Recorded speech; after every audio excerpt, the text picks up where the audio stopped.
I hope. Okay, that seems to be working. I don't have a good spot for my phone.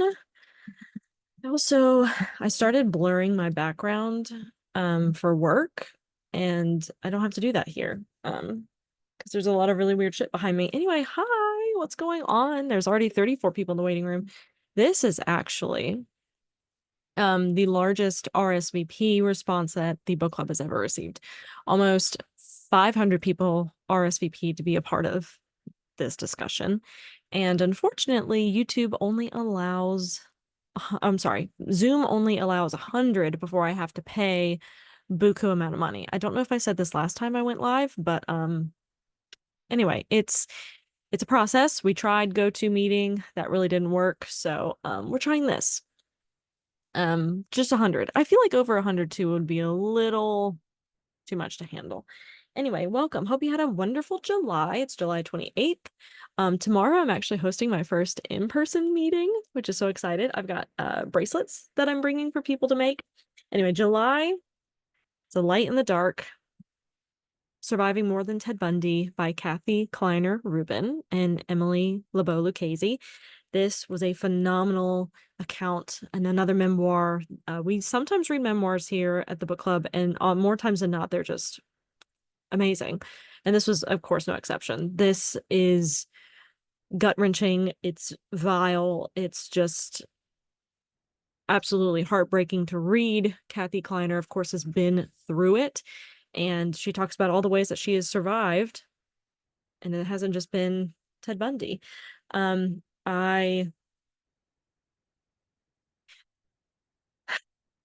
I loved this. I really did love this. I was getting distracted because somebody was giving me a thumbs up, and I don't know if they can already see me. Can you guys already see me? I don't think so. I thought no, nobody's in there yet. Anyway, 45 people are in the waiting room. Amazing, amazing.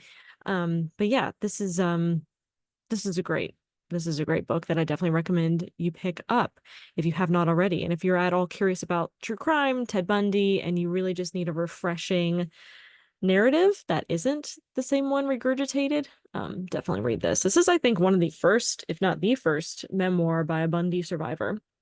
Also, on the front flap here, it is quoted, endorsed, I guess, what's the right word for it, by David Nelson, who wrote Boys Enter the House, which is our November book. So it's very interesting. Anyway, I don't know where to put this. I would like for it to sit like right here. I'm also live, of course, on Instagram, and that's like right here. I'm going to go ahead and start the thing, and I'll be right back. I'm like so distracted tonight. I'm sorry. I keep starting a sentence and then stopping. Anyway, BRB. This is being recorded for YouTube. For those of you who could not make it, obviously you guys could, but for the people who could not make it and want to watch the discussion, I do upload this to the YouTube channel. Most of the discussions that we have had are on the YouTube channel. Sometimes I have a weird issue with the connection, so the Zoom calls don't always save like I want them to. But if I have the proper video, I will upload that to YouTube so people can view it. No, second thing, I have a ton of cats. Way too many cats, actually, for especially people like JD Vance would appreciate. So I do have 8 cats. They will be screaming at the door. So if you hear that, they're fine. They just want inside, but if they come inside, they will be crawling all over me. I can't do that right now. I am live on Instagram, as you guys know. Hi, Instagram. I am looking down. That's not me ignoring you. That's me just checking out the comments on Instagram. I do have a couple moderators over on Instagram as well. I needed to actually set that up. I don't know if I'm too late to do that. Ooh, add a moderator. Can I just add one? Okay, that's fine. No, what are you doing? Pick her. If I miss a comment, they will send it to me.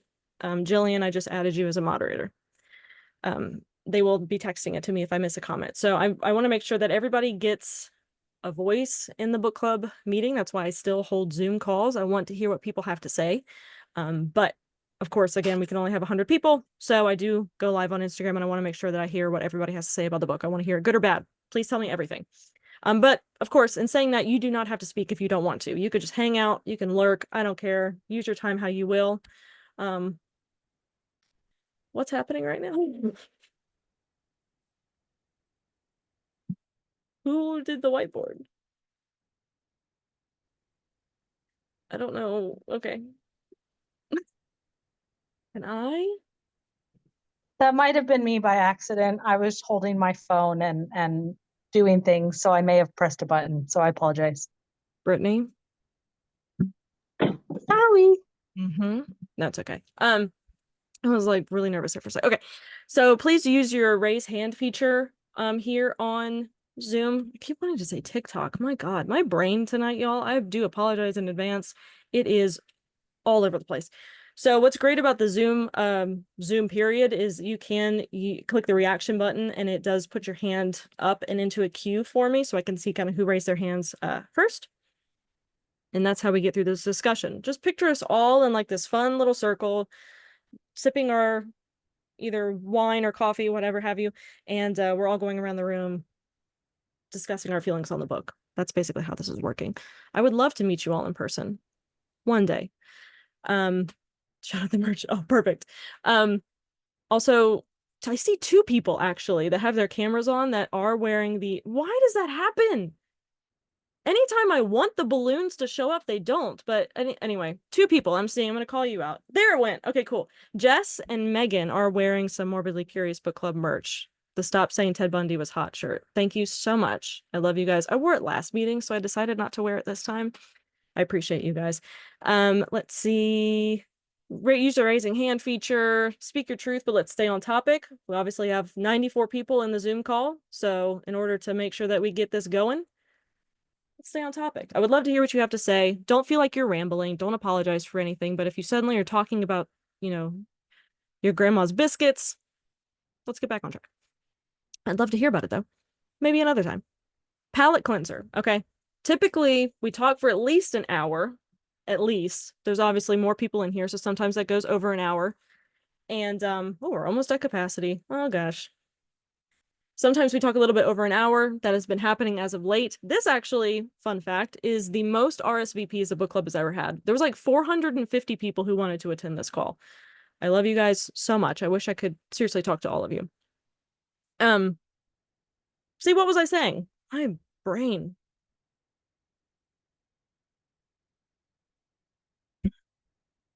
Oh, Palette cleanser. Palette cleanser. thank you. Yeah.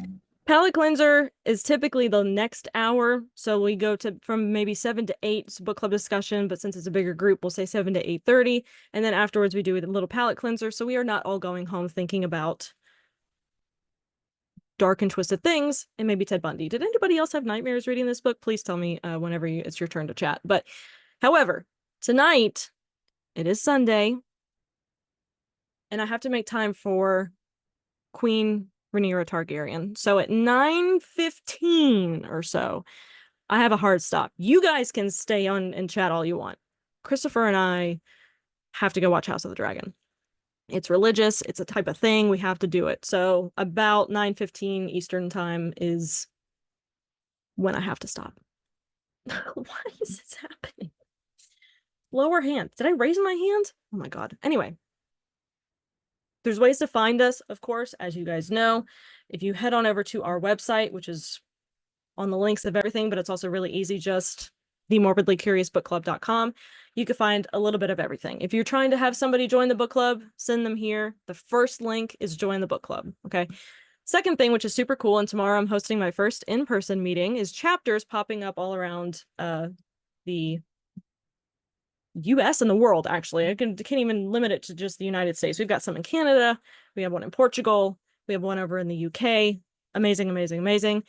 If the Zoom meetings are a little bit too much, maybe you want to host like a localized meeting with your friends, or maybe you want to do something a little bit more extreme and just host something local at your bookstore, coffee shop, brewery, whatever have you, send me an email.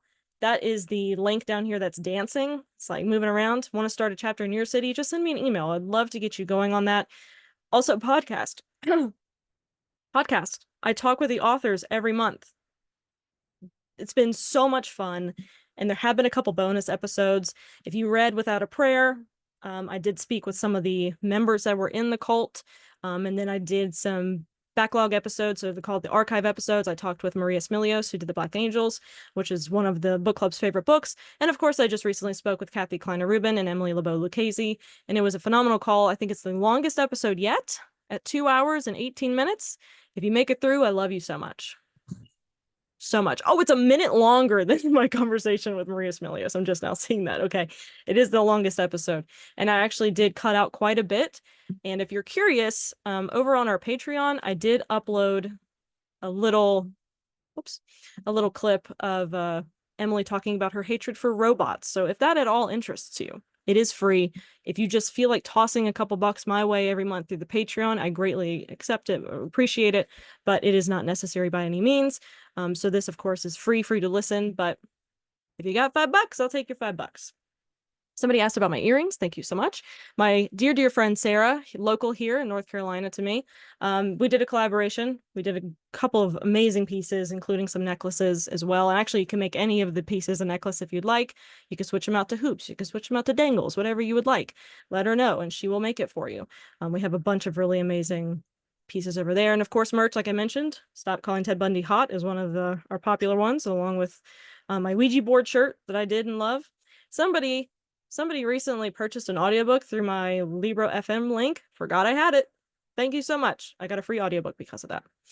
And then shout out to the books we are reading for the rest of the year. Of course, I can talk about this more at the end, but while I'm here, next month we are reading about cemeteries. And you know what? It feels like a nice little palate cleanser because I feel like the past 2 months have really been a lot. I don't know. I've just like I mentioned earlier, the Ted Bundy book. Hi, Mom. My mom commented on Instagram. Hi, Mom.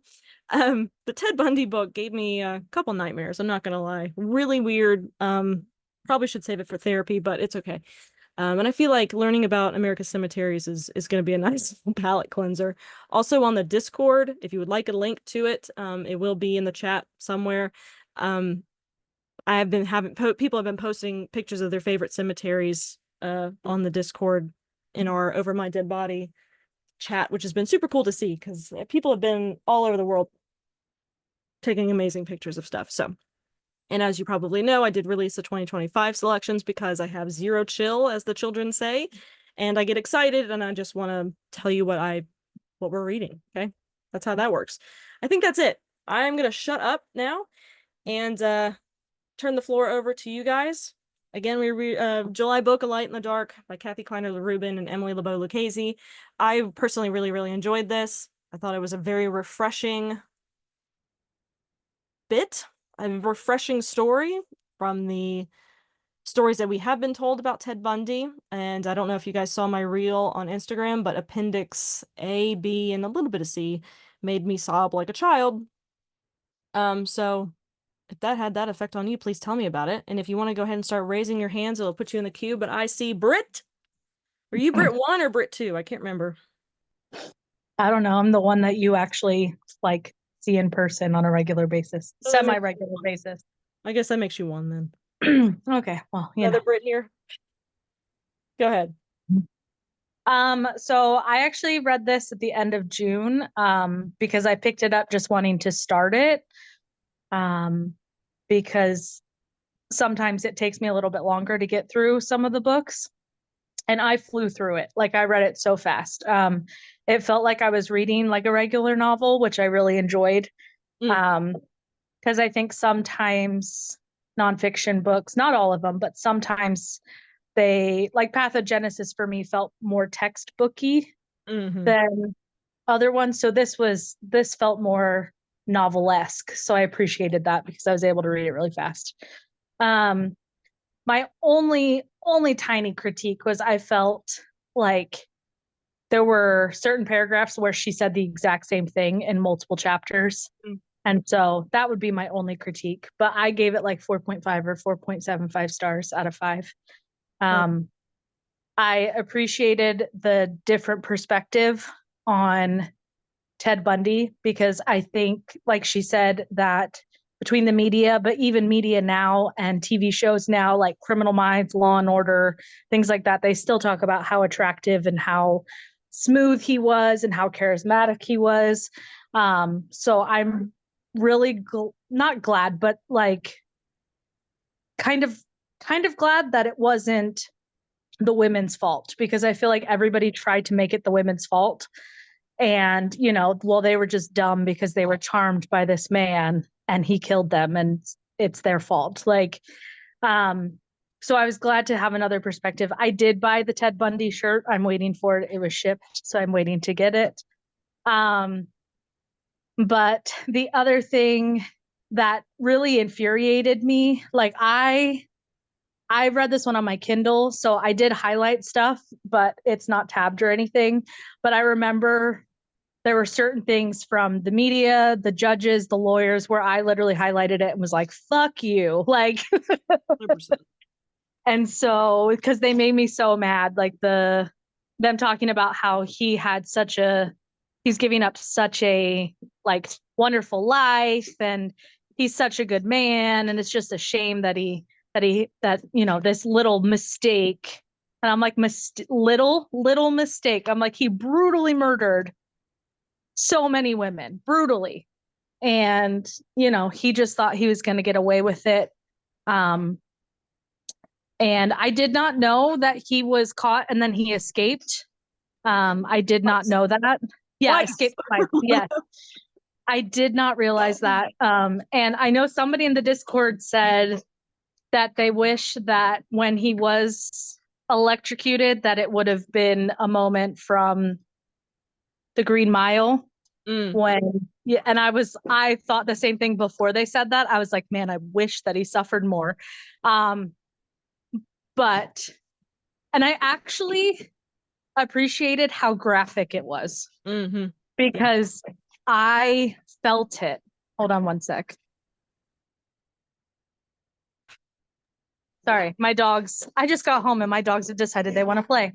Um, how graphic it was, just because it felt, not that I was there, but it felt like I could feel just a smidge of what she actually went through because of how graphic she was with her description of the attack. And I think a lot of times they graze over that type of stuff in media, and in books and things like that, where they just like, she was attacked in her bed, like end of story, and she had to have surgery. But they didn't do that. So I appreciated that as well. And I'm about to listen to the podcast. I started on my way home and then I was like, oh, it's almost 7. I need to log on. So Don't worry, it's only 2 hours long. Come on. yeah, I Um, mean, you know, it's fine. I'll get to it. definitely the part where Kathy was talking about like the instinctual feeling of needing to swallow blood, Mhm. but like it being so much like that really, for some reason, I have really weird phobias about specific like things hurting. Like I'm terrified or petrified to break my nose. I don't know what that is. Petrified to break my nose, but also it's anything with the jaw makes me squeamish to no end. Mhm. And so her describing that part, I was, curling up a little bit like, oh my God, I can't, I can't do it. Like this is so brutal. And I mean, the timing of her roommate or her sorority sister coming home and shining that light in the window, I mean, that's just, ugh, yeah. Oh, that was the other thing I was going to say, was I appreciated that she didn't make it religious, where it wasn't a Mm, religious experience. Because I think a lot of people easily do that. And I think that I really enjoyed that she just was like, somebody drove and that's all it was, but it froze him enough.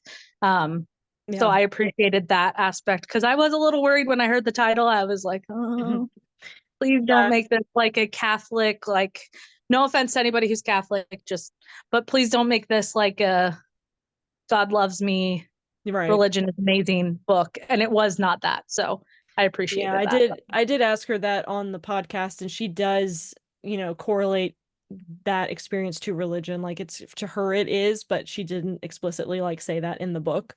Yeah. And I get it too. I was worried about that as well. I did see somebody talking about Judge Cowart in the that is his name, Cowart. In the chat about the bright young man. And I know some people were, and we talked about this on the podcast as well, because I was so curious about the Bright Young Women novel, fictionalized novel that came out recently about basically like a fictionalized telling of the sorority. Like if you look at what that book is about, it is basically just copy paste what happened to Kathy. And apparently the author, Jessica Knoll, reached out to Kathy, but Kathy doesn't really have much memory of talking to her and like couldn't find the email. But Jessica Knoll on her book tour was talking about speaking to one of the victims and getting all this approval. And it like Kathy's like, I don't think I ever spoke with that person. And they decided to release their book, the fictionalized tale basically of Kathy's story, on the same day that this book was coming out. And Emily reached out to the author and said, Hey, do you mind doing something about that? Because we have an actual survivor's story coming out. And they decided to push the publishing date up. So they released that book before this one. So I don't tell y'all what to read, but I would avoid that. I would avoid that one because that's insane to me. We did talk about that a little bit more on the podcast as well. Definitely give that a listen whenever you have 2 hours of free time. We just kept talking and talking and talking. Renee, what time is it right now? Hi, it is 1:24. I'm very sleepy. So, Thank you for being here. yes, happy to be here. So I took notes this time so I wasn't crazy like I have been in previous discussions. So I'm gonna stay on base. Um, I really like the way Kathy threaded together her timeline juxtaposed with Bundy's. Yes. And um it was like it was so necessary, but it also was really uncomfortable to read. Mm-hmm. I felt. Um, and I think that it does such a justice to the victims, to Kathy specifically, but also just reiterating how wrong these judges are about who Bundy was as a person. Right. Like, there is nothing there. He was, as to quote Taylor, the smallest man who ever lived. Like, he could be under that. I was disappointed and not surprised by the leadership of Chi Omega, and their lack of support to not draw attention to the Boo. attack. And it's just so disgusting to me that, I mean, I already knew that sororities don't really care, but that was really something. Yeah. Just for their own reputation. It was really awful. And uh, Kathy's way of exposure therapy, I could when she got the job at the lumber yard, Yeah. I was like, girl, excuse me, I could never. Um, And then her son eventually working at a lumber yard that too. was wild, yeah. Wild. And I just like, it speaks volumes to her bravery and who she was and how she was able to overcome such things, especially at a time when mental health Mm-hmm. was, and also having a mother who was just like suppress and Yeah. not talk. I thought that was really incredible. And right before you talked about Judge Cowart's quote, you're a bright young man, you would have made a good lawyer. I was fuming. Like, this book, I feel, can be summed like, this is what happens when you use the term boys will be boys. Mm-hmm. That is just my opinion. Like, I think when you like, this is exactly what that is. Yeah. And that judge is like that. It's like, well, he's just a guy. Like, they Yeah. do things, like kill 100 people, but whatever. Um, and my last point is, I want to reiterate about, I was a little confused at the consistency in repetition. Some Mm. of the things, some of the things that she said, it reminded me of an academic paper when you reference something in every section as if you could just have skipped to that section without reading another chapter. And I thought that was an odd choice And maybe that works for some people, but for me, it just felt like I was reading the same thing over and over. But that's like the only critique I had. Other than that, I thought it was written really great. I couldn't put it down. It was Yeah. awesome. So, Yeah, I found some parts to be a little repetitive as well. Yes, and Jillian is saying here in the chat that the sorority did nothing to memorialize the sisters that did die. And somebody, Ashley in the chat, said the audacity to keep sending her letters for donations. She said yeah. she, in the podcast, she said she moved all the time, changed her name, Oh, got honey, they married, find changed her you. name. They found her I every don't time. know. I don't know, but they find you. It's crazy. Asking for money. Yep. Glad you're alive. Donate to us. Like, Yeah. no, absolutely not. My school does that too. Yeah. Yeah. I get letters out every now and again, but I I do want to also point out we are 98 people here in the Zoom call. If you do leave and intend to come back, if you aren't able to come back in, it's because if I do drop and there's people in the queue wanting to get in, I go ahead and let those people in. So if you do drop out, I don't know if I already said that, I apologize, but if you do drop out, and you're not able to get back in, just hop on over to the Instagram live because I do have a queue of people. Otherwise, Solo, All right. Hi, everybody. hello. So I had a similar issue with the repetition as well. I feel like at certain points, it was almost like I'd read a paragraph in one chapter in like the first third of the book, and then I'd be two-thirds into the book and I'm reading the same paragraph. Mm-hmm. So it kind of felt like not unfinished, but I guess it just could have been edited a little bit better. Um, and I know she worked with a writer, and I also realized too, like, as someone who's survived domestic violence and a bunch of other stuff, like, you're not necessarily going to be thinking the most clearly when you're telling your story. Like, it's not as simple as like describing what you did on a Tuesday. Mm. You know what I mean? Like, the mind kind of will go in circles around those same details.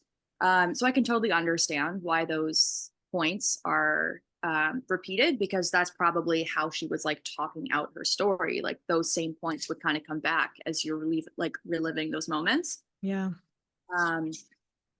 But again, like, that could have been edited. I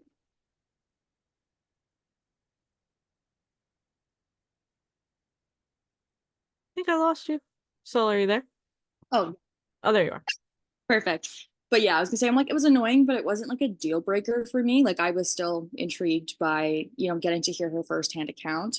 I really, really appreciated a more honest take on Bundy, which I know everybody else has said, because I mean, who doesn't want to see a more realistic side? Right.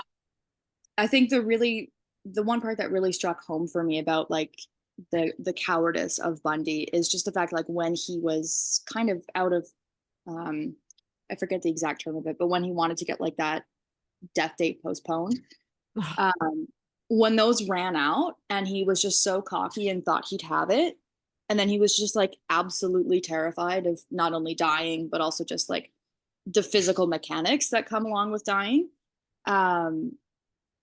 I thought that was great, because that's not something I would have considered, and that's not something that a lot of people are going to be able to talk about when they're discussing this case. So I think that was a really, really great insight. I also really loved that we got to kind of see her form of physical injury, but like self-injury, not like done as a form of self-harm or anything, but like when she was attacked by Bundy and like she chewed down her own tongue so bad. Mm-hmm. 'Cause I never would have thought of that. And I also feel like if I've seen a victim's injuries listed out, I don't usually get to see like those kinds of details. Like, how does this experience affect you internally that you're even causing yourself harm? Yeah. I feel like that's something like I personally didn't consider, and I'm sure a lot of people don't consider as like an aspect of that experience. And it's also really interesting to think about, because you have like your external scars that have been caused to you by this attacker, but like having those scars that are kind of accidentally self-inflicted, I imagine that would feel completely different. Mm-hmm. Yeah, and it clarifies too the narrative that she was calling out for her, like her preacher and like a couple other things, and she's in the book saying like, I don't think I would have, because my tongue was not in, like, I wouldn't have been able to say anything. Yeah, Maybe I exactly. did. I don't know. If it's at the point where they're like, we can't do anything, you can't eat anything, there's no way she'd be able to form a coherent word, let alone a call for help.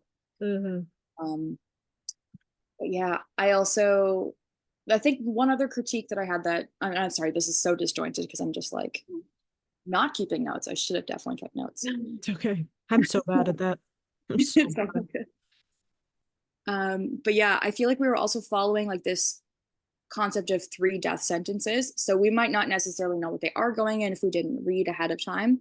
Like I did read like a synopsis beforehand, so I knew there was going to be lupus, the cancer, and Ted Bundy, of course. Mhm.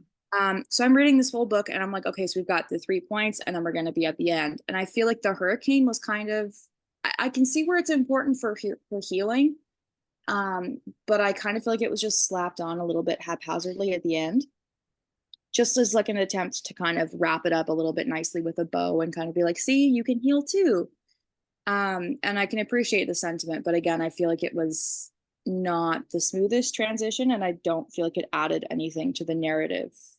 Yeah. It's like an Maybe a little bit. overall. A Yeah. bit of Cushing and cushioning.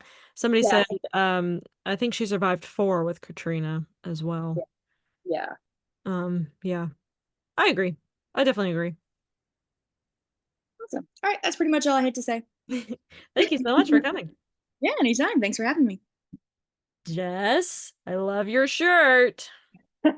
Thanks. Yeah, well, and there was also that attempted bank robbery, right? Where Oh my God, yeah.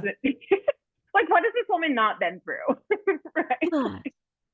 I mean, it didn't get violent, thank goodness, but so I echo a couple of the things folks said. Like, I love that she didn't hold back on details. Not that I wanted to hear these gruesome things, of course, but like, Right. it's felt good to be like really. I felt like I was in the room with her. Mhm. Like I was in that scene, and that was overwhelming in a way. If you've ever like experienced anything violent, if you've ever been in any sort of assault situation, physical or sexual or anything, like I had to like put it down, walk away for a minute, but like I thought it was really well done in that way. So like while I did notice some of the repetition and things as well, I also want to like applaud her for the like just putting us really in it with her. And then I also wanted to echo the boo on Chi Omega, but also I teach at a university, and the first thing Greek life does is like shut down, close up house. So Yeah. I'm not surprised. I think what surprised me though is that the individual sisters shut down on her and didn't like even a phone call, a letter, something like that. That's your friend theoretically, right? Right. I can understand the organization shutting down on her, or believe, not understand, but that Sisterhood for really life. rubbed me the wrong way. And then the other thing I wanted to mention is not judgment to her mom, but dear God, this poor woman is going through everything she's going through, and her mom's not even giving her morphine. Like, she's, I mean, granted, on the other end of things, she could have ended up like addicted to pain meds or something, but like she's going through all this struggle and she's not even getting the like relief. And the like descriptions of like having these medical procedures without any pain relief. I know we still deal with some of that today, like procedures where anyone in their right mind would think that there'd be pain management or anesthesia even, and there's not. So hearing about that was heavy, but you know, interesting to hear. And then the last thing I wanted to mention is I appreciate that she brought like Anne Rule to task.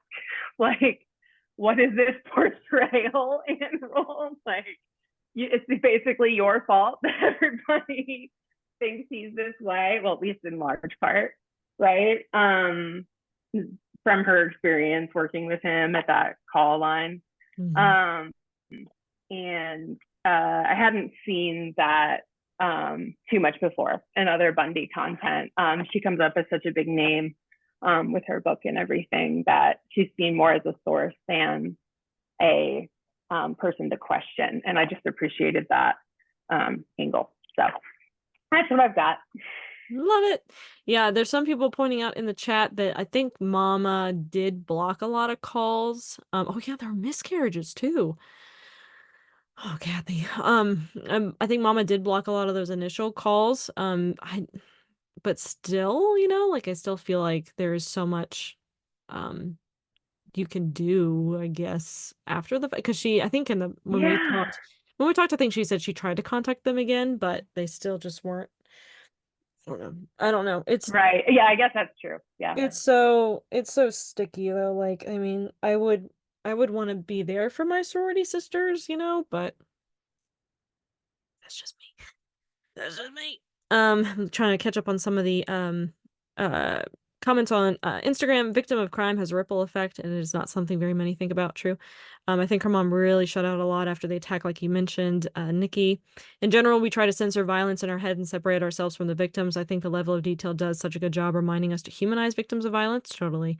Avoidance of the topic. Yep. We did talk about Anne Rule a little bit in the podcast episode too, because Kathy actually has no like ill will towards Anne Rule. She did speak to her before Anne Rule passed, and I do they didn't come to her wedding. Very true. I do have kind of a weird soft spot for Anne Rule, and I think talking to Emily a little bit as well kind of helped me through that, because Emily's argument on the podcast was, I think she was very much just a like, what's the word for it? Something of her time. Like she was just very much writing what true crime books would write at that time. And I think if she waited, I'm sorry to open this can of worms. I think if she waited a little bit longer to write the book, it'd be completely different. Because you could tell she's trying to, like, product of her time. Thank you, Christina. She's trying to, I think, work through her grief in a really weird way. She lost her brother he unalived himself, right before she worked at the crisis hotline. And I think she found, uh, Ted Bundy as like a sort of, not replacement, but like a nice figure in that spot, like appropriate age and everything. And I think that she just didn't want to think about the fact that she could lose somebody again. And it took her, don't get me wrong, an ungodly amount of time for her to realize that Ted did these things. Because I read The Stranger Beside Me before I read A Light in the Dark. And I'm like, Anne, he had handcuffs in his Volkswagen. What do you mean? And I think she in turn is a strange, like, victim in her own sense of Ted Bundy, because he manipulated her until his last breath. I mean, she was, sending him money. And of course, everything in hindsight, we're looking back on it like, how could she do that? I don't know. I think it was just a very interesting exploration of grief and her trying to come to terms with losing another brother figure in a way. But I understand that that's kind of a hot topic. So I will put a cap on that conversation.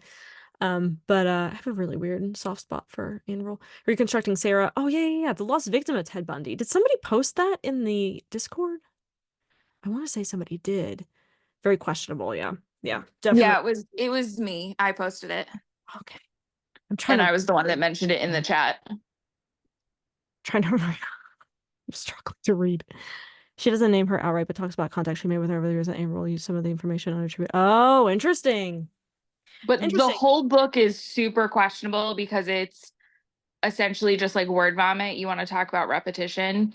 Like it's repeated everywhere. And she's claiming that she was one of his first victims, that he stalked her and assaulted her from like 71 to 74, and that she also witnessed him take Georgianne Hawkins. So the whole thing is very Sus. yeah. Also, can we not start arresting people who witness a crime and don't report it?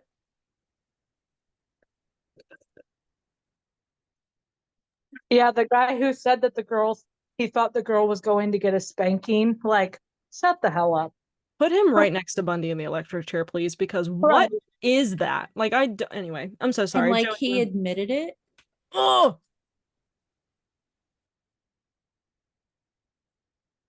Sorry. Joanna, you've had your hand raised for a little while. Go ahead and talk. Are you still muted? Yes. What was really weird for me the whole time I was reading this is that I'm the same age as the author. Mm. And that made me think of how lucky I was not to have had any awfulness happen to me at a time when that kind of awfulness was happening to other people. Yeah. Nothing, everybody's talked about the repetition. I feel really guilty saying this because I feel so bad about how many awful things happened to her. But I thought this book was written so horribly. I Mm. think it would have been so much better if it'd been edited more tightly.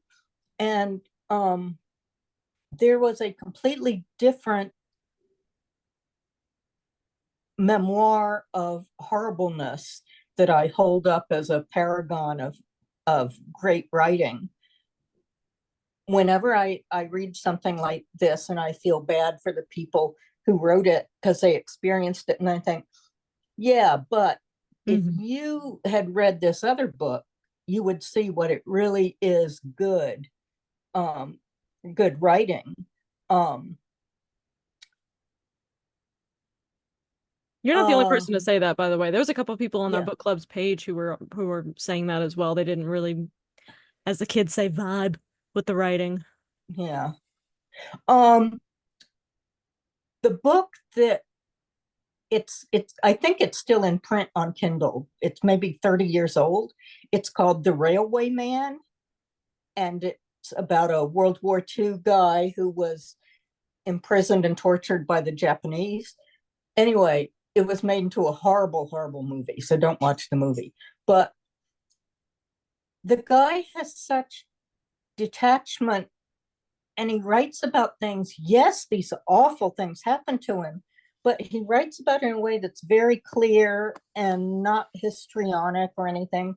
And so reading this book, I felt awful for all the horrible things that happened to her, but um I thought the book was awful.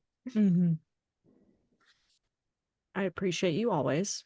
I love Yeah. when people hate it. To be honest, I know it's like not a good experience if you didn't like the book, but it's so refreshing that I feel like sometimes when everybody loves it, I'm like, be honest, people. Come on. I'm just kidding. Also, the movie has Colin Firth in it. Joanna, are you sure it's a bad movie? Yeah, it's really fucking awful. Okay, somebody in the chat, Rebecca B, damn, I lost it. Rebecca B had a question for you, Joanna. In Appendix C, there were call outs to how the times were different to today. How much did you find relatable to the statements made in Appendix C? They're like what you said about the guy who saw the father drag the naughty teenager to Mm, his car and laughing about it. I would have done the same thing. I wouldn't have thought, what's going on there? I would have thought, man, she is in trouble now. mm, Like he did. Um, I thought the way she was so passive about so much stuff. Maybe that's more to do with her personality, but people seem to be more outspoken now. Like, right. don't put up with that shit from your mom. I mean, her mom, I thought, was a horrible parent. And you would think that now that the mother's dead, she would at least have enough perspective where she would say, you know what, this was really hurtful. My mother was really awful. I know she was trying to be good, but she was not, and it really fucked me up. Yeah. Yeah.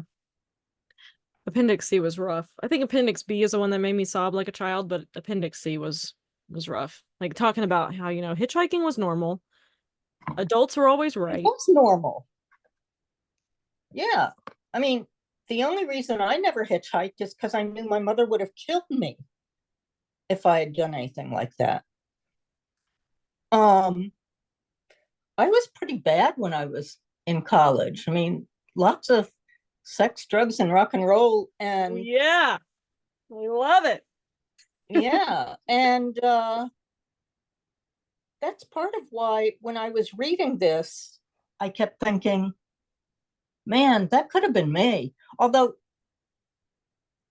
as she said, the women didn't put themselves into situations where this could be awful, whereas I did. And I was just really, really lucky that nothing awful happened to me. I also hate that we still, to this day, even if the narrative continues that Ted Bundy was so charming and Ted Bundy was so handsome and he was so nice and he coerced, why are we blaming the women when men coerce women? Like, where does that make sense? Like, why are we suddenly still at fault of these kind women who saw somebody on crutches struggling? Like, how could you be so what do you mean? What do you mean? Like, they were helping somebody, and that was few of the people, right? I mean, it was for the majority, like Kathy said, most of the people were had their back turned or were sleeping. I hate it. I hate it. There are so many times I've done stuff that I still think would probably get me killed. Same. Like 5 or 6 years ago I was going to talk like you guys know the Seattle geography. 5 or 6 years ago, I saw a guy beat up another guy and throw him to the ground and start kicking him. And I started running towards him yelling, stop, stop, what are you doing? I mean, that's really stupid, but it's just this instinctive thing of, yeah. So, and in I don't remember the book, but in the movie Silence of the Lambs, I remember how the guy was trying to get a sofa into his truck and the woman went to help him, and that's how she was kidnapped. So yeah, I mean, if God you're forbid. I'm sorry. Like God forbid somebody wants to do something nice or just go pick up something off Facebook Marketplace. Like, God, why? Why? I don't get it. I had a conversation about this today too with my friend. I just went on like a tangent on the phone today about just the hatred of women. Like, can we Oh my go to, like, a God, different planet, please? the whole thing about the childless cat ladies and this whole uprising of us childless cat ladies against it. But then I'm on Twitter a lot, just reading stuff. The backlash against it is really amazing. Where the conservative incel guys were just they hate women. I mean, I read this kind of book and I think, what is the motivation for wanting to kill somebody? Because I don't have that in my head. Right. I mean, if I'm going to kill somebody, it's because they did something to me. Right. But just to run around with a big log and bash the heads of people, I can't comprehend that thinking. Also, for him to have an oak log and then die in an oak chair. Whoo! That book is on my Highway to Tears is on my list. Let me go ahead and type that in, make sure I don't forget it. Quick question for Joanna. Yes. I mean, the police obviously him pretending to be a policeman, that worked on some of the women. So I know police now are seen differently than they were then. Was it like you were just supposed to completely trust them and people did no matter what? Absolutely. When I moved to Seattle, I was 40. And a couple of years after that, the whole WTO riots happened. And cops were going around in my neighborhood with tear gas, smashing car windows and just spraying people in the cars when they were coming home from the grocery store. And then I live 5 blocks away from where the BLM riots were happening in 2020. And I could hear the flashbang grenades and the helicopters, and the cops were awful, awful, awful. And I had always been told to trust police. And even now, I'm really conflicted because, I mean, like, they're doing a job, they want to help, and then as time goes on, they become perverted by everything they see around them that makes them jaded and angry. And then they just turn into these evil, awful people. And when I see a cop, like if I'm walking around and somebody goes by, I don't immediately think, oh, damn, they're awful. I think they're a good guy, but they aren't all good guys. Yeah. My next door neighbor is a woman who's a big muckety muck in the fire department. And Muckety muck. I have been really hesitant to engage her in any conversation about cops being awful because I think that could really ruin our friendship. Yeah. We're muckety muck, yes. Yeah, muckety muck. Adding that. Also, I feel like we should definitely be making like child-free cat/dog people merch to the store, just because I approve. it feels very personal to me. Gonna go ahead and move on. Let's hear from Rebecca. Also, I'm having some okay, never mind. Go ahead. Sorry. I'm sorry. Hi. There's two Rebeccas. I'm so sorry. Oh. Rebecca Peak is not. Damn it with the balloons. Rebecca Peak is next, but Rebecca B, I do see you in the queue. So sorry, Rebecca Peak.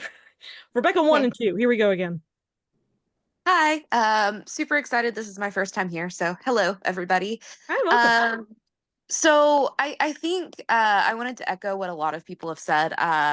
I appreciated that this was in a memoir type of so you could follow her through her entire life and see how this was interwoven. And I think that made I liked that you did get to see what her life was like with lupus and what her life was like with cancer, and I liked Katrina being added in on the end. I mean, it was a quick thing, but I think the fact that she said, you know, this was the one type of, and I forget what she called it, but it was like a community based trauma, you know, so she didn't feel isolated and alone. And I felt like that was a really interesting contrast there at the end, because you know she could suffer this thing with other people. You know, it wasn't a sentence that was just carried out against her. It was carried out against like all of New Orleans. So that was I think that was a really interesting take. I did find some of the repetitive stuff a little the particularly the phrase stomp and discredit. I was like, if we could find just another way to you know, like another way to I got what she was saying, but it was repeated so much that by the end when I saw it I was like, oh, okay. So it was that kind of thing. I really liked I think other people in the comments said that it was like a conversation, you know, and so I kind of read the book like that. I flew through it. Honestly, I got it like 10 days ago and finished it very quickly. And was just super excited to to me it was an easy read, but there were those little things. Also, a side note, I found it really interesting like who is allowed to witness an execution. Like I never fully understood that. Like in my head, and until she was like, because she said, oh, Michael's going to stay with my parents, like I thought Kathy was going to be at the execution, and until like right up until, you know, she's talking about watching it on the news, and the fact that like no victims were there or their families. It was all prosecutors and cops and the person that did his dental records. And I was like, that's really interesting. And I completely understand, you know, she explained that they gave her the option to witness the execution, but she was like, no, like I don't, you know, I'm glad that he's going to the electric chair. But I don't know. So anyway, that was just a super interesting thing, like an interesting and kind of weird role to society, like people who have to witness the execution and then call the victims and be like, nope, yep, this is how it went down, and to kind of talk about it. That was just something I had never thought about, and uncomfy. Oh, so uncomfy. I mean, I found that really fascinating, but the execution, I learned a lot about, particularly about all the ways they prepared him, and what they used to do to prisoners, to have them bend over and like put cotton, you know, up in places to keep it less unpleasant for folks. So anyway, all of it was really interesting. I again love that Kathy wrote this just to kind of discredit. I love how many times she called him creepy. I loved how many times she said that he wasn't intelligent and was very mediocre, and didn't do much in his life except ruin other people's lives. So I liked all of that. And having watched the Zac Efron movie a couple of years ago, to then read this, I'm so glad this was written, and I'm so glad that this was part of the book club, because it was a very good, just like, this is really, and I'm like, yeah, this guy probably was super creepy, and it's like, so anyway, Quick that's motion of the hands so we don't disrupt the flow. Thumbs up or thumbs down. If you were Kathy, would you have attended the execution? Give me a quick thumbs up, thumbs down. Down, down, seeing a lot of down. Seeing a couple ups, seeing a couple downs. Just curious. I don't know if I could. I don't know I'm if I could. vindictive. I am too. Also when you're talking about them shoving cotton balls up in places, I don't violate him. I don't give a shit. oh yeah, absolutely. Stick I the just electric rod up there, man. I don't care. Go. Yeah, it was just really interesting to think of, and the fact that they're like, these guys aren't going to go easy on you just because it's like a public display. Like, they might make it a little uncomfortable or very uncomfortable. So yeah. I don't know if I'd be able to stomach it either, but a part of me, with my very intrusive anxiety and OCD, I would probably need to see it and like make sure that my brain isn't coming up with fictitious things. So I would probably go, but that's just me. Um I got a My thumbs up. anxiety is the exact same. So yeah, Yeah, I would need to see that's it. my reasoning. Yep. I also love that afterwards Kathy was like, I'm hungry, let's go get breakfast. Yeah. Let's see.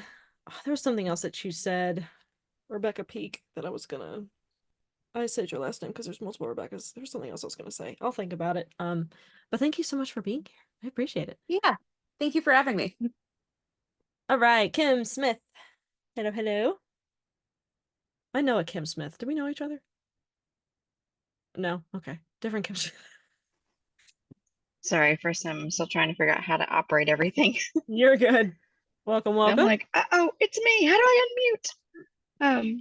So I did like the book. I agree with what some others have said that the writing could have been better. I'm curious. I don't know much about the lady that helped her write it, so I'm curious as to maybe was this her only memoir that she had helped with before? Maybe that's where the disconnect is, or who knows? I don't know the answer to that. No, this is like her third or fourth, I think. Maybe like first to assist with the Okay. memoir, but she's definitely written before, based on her website. I Okay. haven't personally read So it. it's not that. It's not that. So, because it was interesting how, like, some of it would be really good and some of it was very touching, like when she was going through lupus and then she was in quarantine and that she would call the operators just to hear somebody's voice. And I can't imagine being a kid and going through that. You know, at least as an adult, like you kind of have some grasp as to what's happening to you. But as a kid, I don't know that, yeah, I just don't know. That's a lot. So there would be like all these matter of fact writing, and then all of a sudden it would get like she had mentioned that later she learned the sorority's national leadership, or learned that the symbol was like a skull or on crossbones, like it would be on a pirate flag. Yeah. And she said it should have been a warning. I wasn't just pledging a sorority. I was stalking into a track that would steer me toward my second death sentence. And I was like, well, I mean, I get that, but there's no way you could know that. Like, it got like straightforward most of the time and then overly dramatic.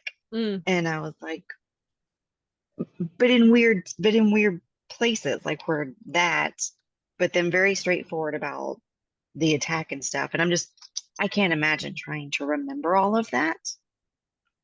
And especially in the moments where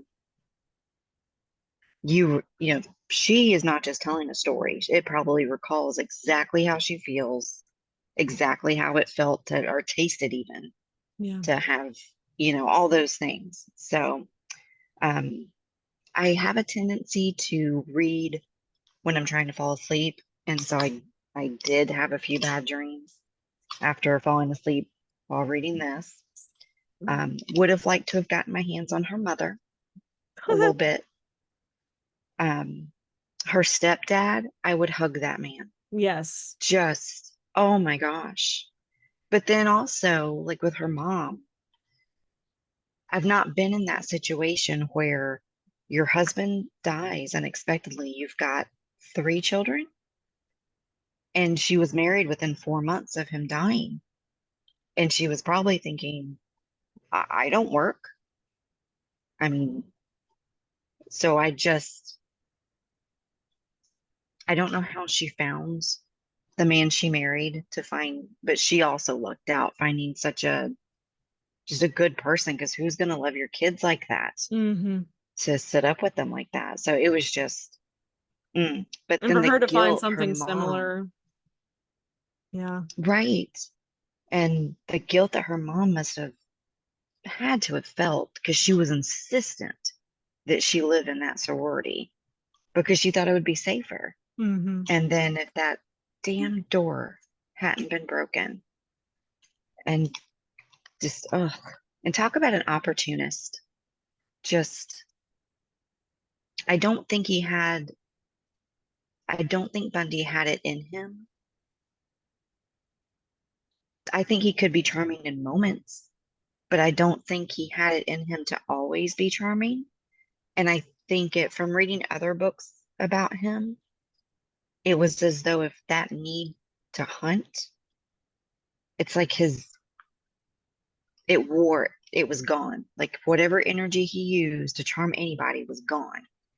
And all these women who had seen him was like, no, he was pacing like a white, you know, like he was so off-putting. He was pacing. There's no way, this is why we remember him. And unfortunately it just sticks with me. Like, I don't think it's the victim's fault in any way, shape, or form if they were going to be helpful, because you know, you told all your life, don't talk to strangers, but be nice. Well, very conflicting messages growing up. You know, be nice, be kind. Oh, but don't talk to strangers. Right. Well, you can't have it both ways. You know, if you're going to protect yourself, then yeah, I'm going to be the jerk who doesn't stop. Mm-hmm. So, um, I don't trust a man with a sling. Sorry. I know, right? And so now, yes, now like I don't know a single woman who doesn't have a plan. You know, like doesn't have a backup, like if something happens or they're not aware of their surroundings. But even now, your average man, like they're like, what do you mean a plan? What do you mean you check underneath your car when you're walking to? What do you mean you keep your keys out like a Yeah. weapon? Any way Talking to about? blame women. Yeah, any way to blame Yeah, women. and I'm like, how nice it must be to just float through life. You know, like no one's coming out of the woodwork because they But want we're to so carry you mean. away. But we're so mean, and we've like started to hate men, and women are just vindictive. Yeah, I'm sorry. yeah. Yeah. Yeah. Yeah. No, we What do you have want a me to say? history. Yeah.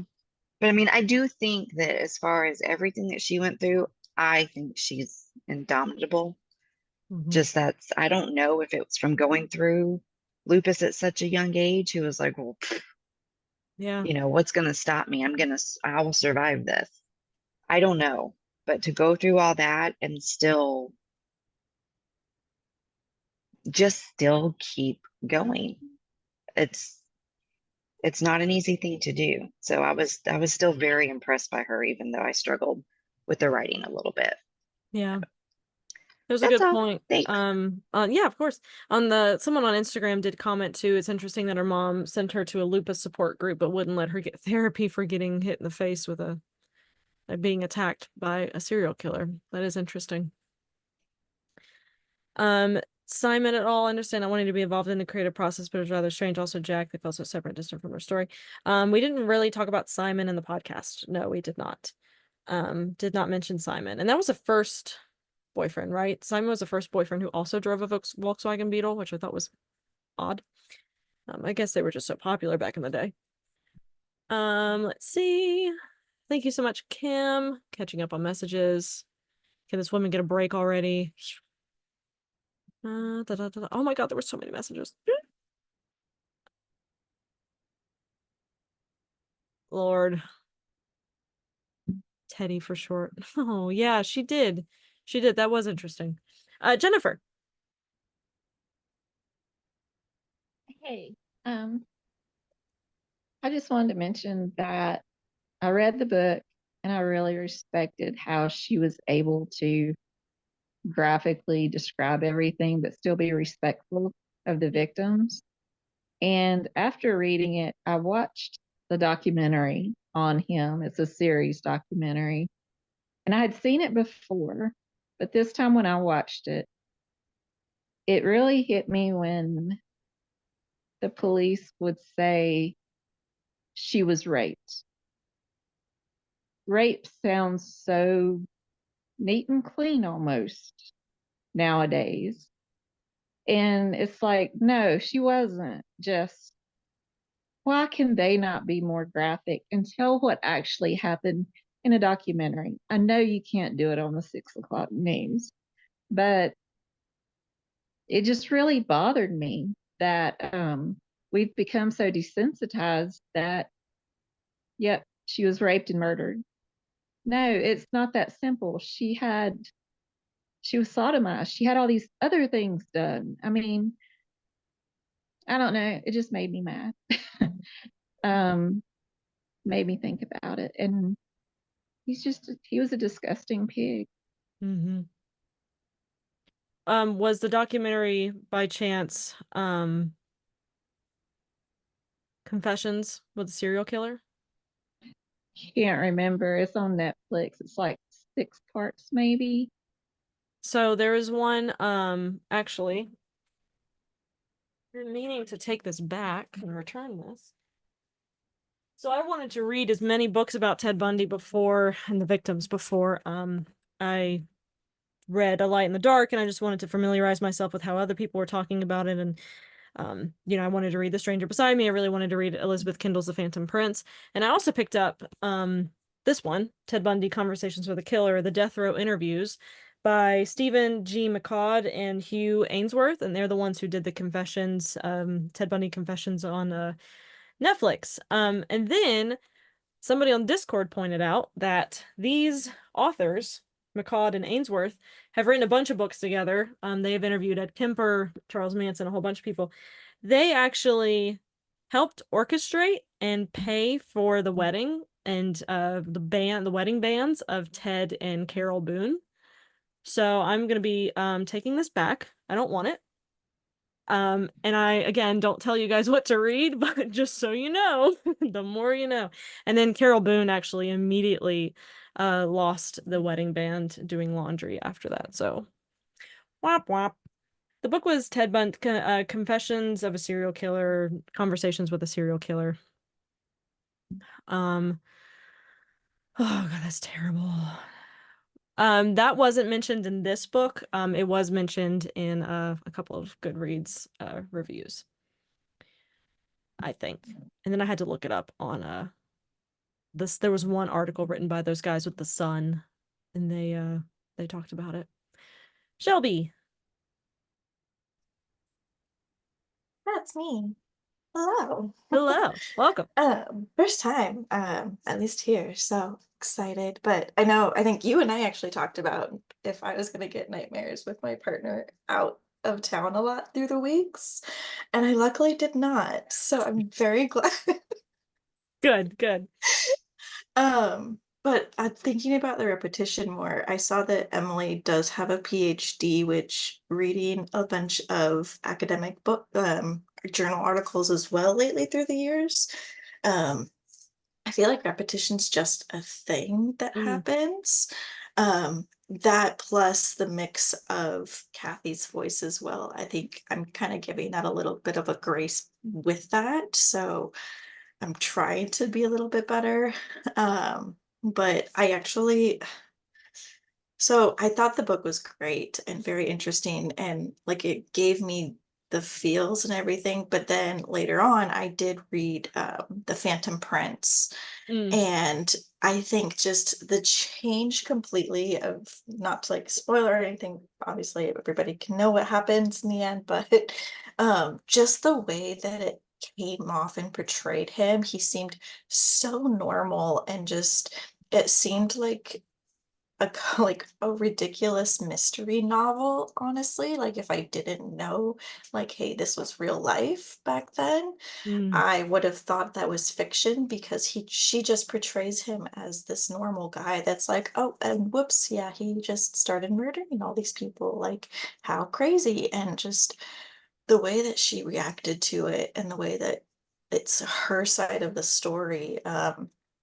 of seeing everything and seeing what he's going through and stuff. And after reading Kathy's story, that's where it started to get the chills, because it's just, I don't trust anybody now. While I did not have nightmares, it's still like I could tell, like in walking around people and being out in the real world, like I'm holding my stuff a lot tighter and looking around a lot more, because it's like, who knows anymore? Like it's Yeah. insane. Yeah, I've gotten like uber paranoid lately for sure. It's weird. Mhm. It's unfortunate. That's all. Thank you so much for coming. All right, Samantha Williams. I feel like I need to say everybody's last names just in case. Well, I had a lot of the same thoughts reading the book as what's already been shared, but there were a couple other things that stood out to me. And one of them was just how long it took the cops to clear the rest of the sorority house and realize that there were multiple victims in the house. Like they come across people who they think have been shot, and they're like, oh, nothing else bad could have happened in this house. And it took them to like, I don't know, much time to organize and realize that there were other women missing and discover the other victims. And that just seems so shocking to me. I don't know, like if you come across a violent crime scene, do something about it, like Yeah. make sure everybody else is okay.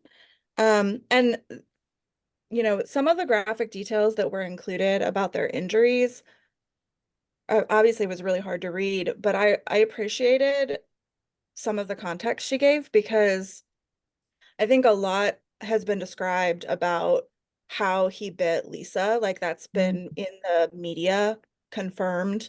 Um, but to hear it described as that like so severe that they thought that it was a gunshot wound really just was shocking and sad, and just like gave it an extra layer to me to understand what How she went violent. through.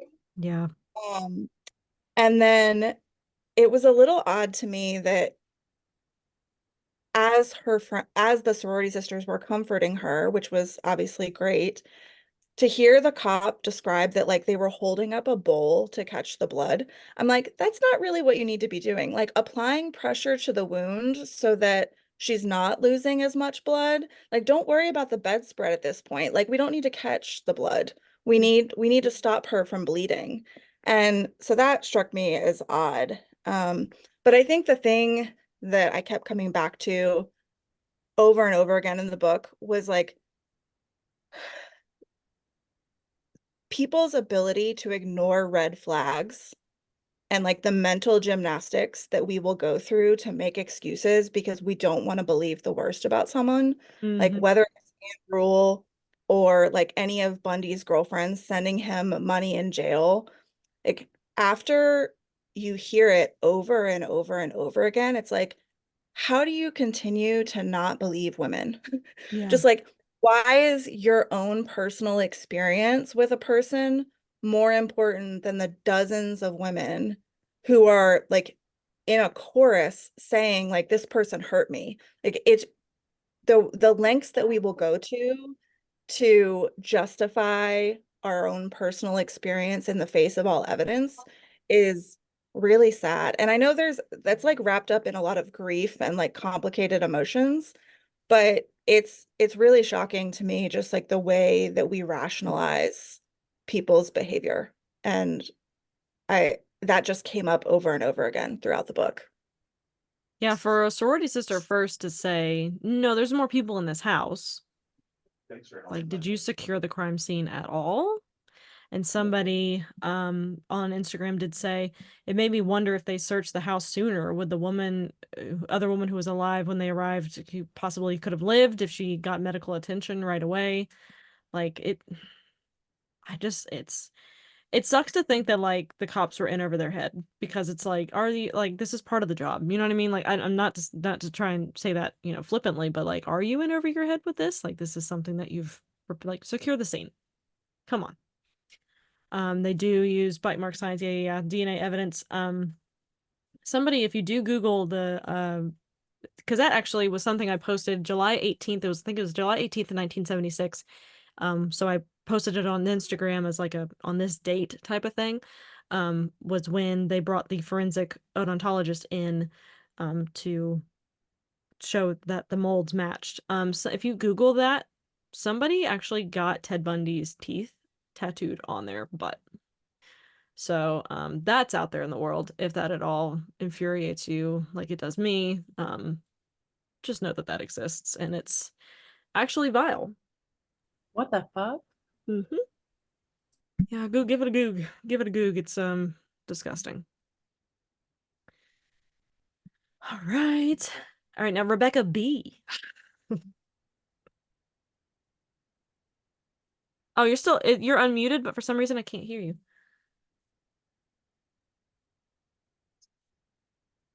It looks like you have a fancy microphone. It's because I've got a double mute button because I really wanted to make sure I didn't interrupt somebody while they were talking. You're good. You're good. No, it was interesting when you mentioned the tattoo, watching every person just go, because I missed it. I'll have to go back. Oh, that was gross. Ugh. Yeah, my points for the book though. This is my first time participating in the book club, and welcome. Honestly, I think it's one of my first nonfiction books read and written like this. And I understand that there's obviously not going to be a lot of books written from a survivor of a serial killer. That's pretty uncommon. Right. And so I think saying that I'm happy to have read the book is a little bit weird, but I was happy to have had the experience of reading the book because I was so viscerally uncomfortable reading it. And I've never felt nauseous reading a book until I read chapter 4. And I remember I was sitting on my couch and I put it down. I went, this is disgusting. And as somebody that's listened to a lot of true crime or murder mystery or what have you, I've never actually felt grossed out until reading it, seeing the pronouns I, me, this happened to me, and knowing that this is not fake, it's not made up, it's real. And it was just disgusting. So not having read that kind of account before was an experience that I'm happy to have experienced and had those feelings and kind of ruminate on those a bit. But definitely different.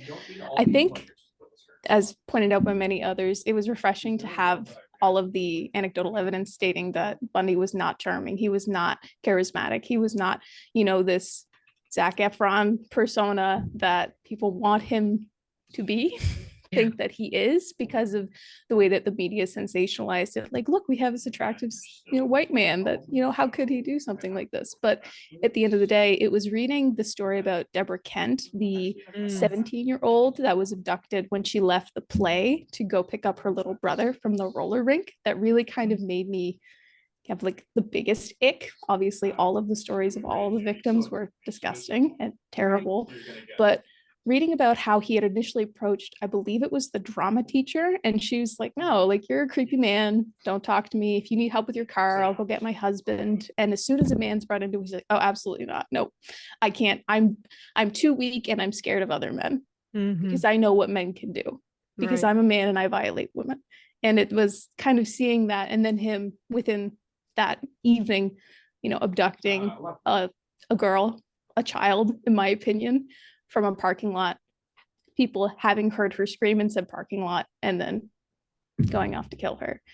Like, Deborah Kent's story really kind of stuck with me, because at 17 years old, you think you're invincible and that the world can't do anything to you. I remember when I was 17 years old, I was like, yeah, people aren't going to hurt me. I'm tough. I know what I'm doing. A 17-year-old girl against a 30-year-old man is not fair. And knowing that she was just caught off guard because she was going to pick up one of her younger siblings just kind of like really like shoved it through the heart for me. And that one really, really sucked. But also, how many of us have gone to a play or a movie or something and just walked back to our car? Yep. You know what I mean? Like, it's so scary to read stuff like this. And also, I love people who are I love when newbies come to the book club and they start doing the morbidly curious mental gymnastics of like, I enjoyed this, but I can't say that, and like, but this was good, but like it wasn't good, but like, how do I say I liked something that was disgusting and I was Exactly. curious about it, but it was a terrible thing? It's right. Yeah, No, my it's, mental I'm giving you a hard time because you are not alone. Pretty much everybody who's participated has been like, how do I say this? But it was good. Like, and I love it. I love it. It's the way that you like quietly try to like into people. It's like, oh yeah, so I read this book about Ted Bundy, and you kind of look at them, it's like, do you read about serial killers, or is that just like a me thing? Like, right. Well, now you've got a whole group of people that you can say that to, and they won't look at you funny. Yeah.